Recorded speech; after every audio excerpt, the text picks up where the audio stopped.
Hi, today I'm going to be working on this Samsung Galaxy S4 with a cracked screen and missing charging port.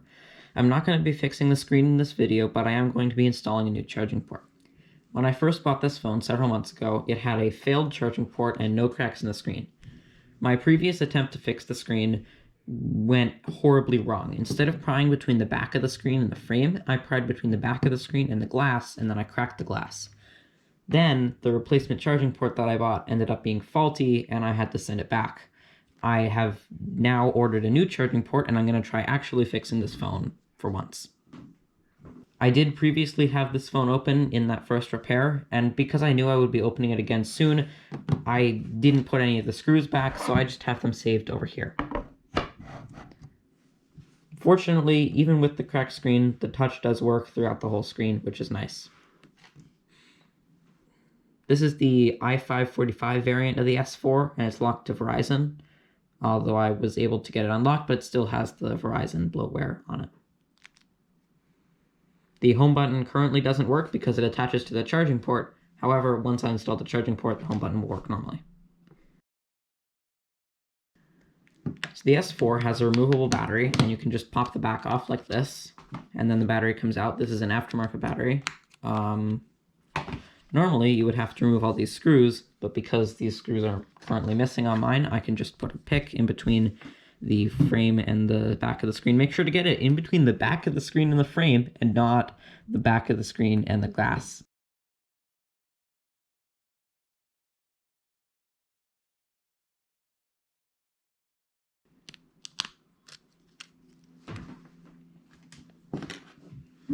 With the frame removed, we can see that home button cable that isn't connected to anything, and I'm going to reinstall this antenna cable that I removed earlier.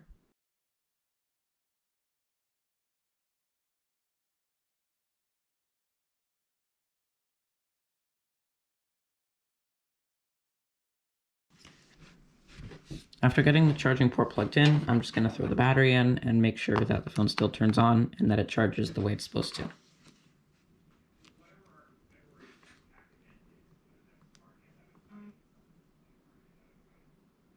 Unfortunately, it seems like it does.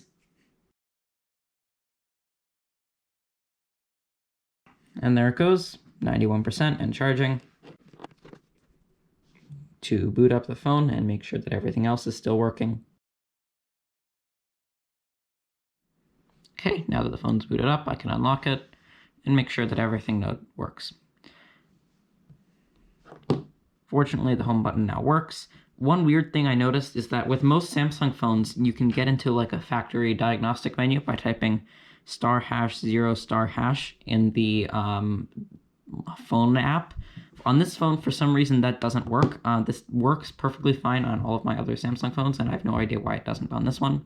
I think it might have something to do with this being a Verizon phone.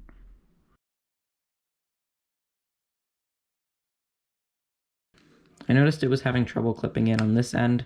This is where the cables run for the charging port, so I'm just going to pop it back off and make sure they're all routed correctly. And they are not. That's probably why it's not clipping in correctly.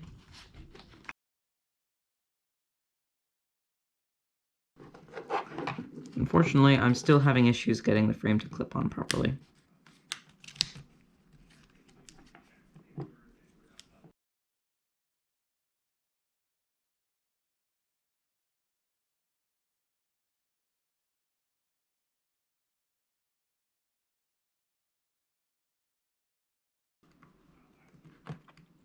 I eventually realized that the reason why that cable was being so difficult was because I hadn't routed it correctly. And now that I have routed it correctly, it is being a lot more cooperative, and I can just stick it down into the place where it actually goes.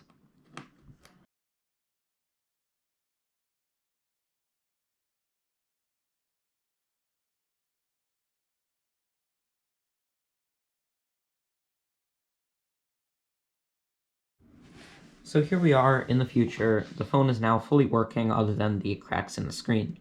I was initially going to fix the screen, but I kind of wanted to mess around with some custom ROMs on this phone, and the Verizon variant is quite locked down, so it's possible that rather than fixing the screen on this, I'll get an unlocked S4 or an unlocked S5 and use that instead, and this will just be like a secondary device.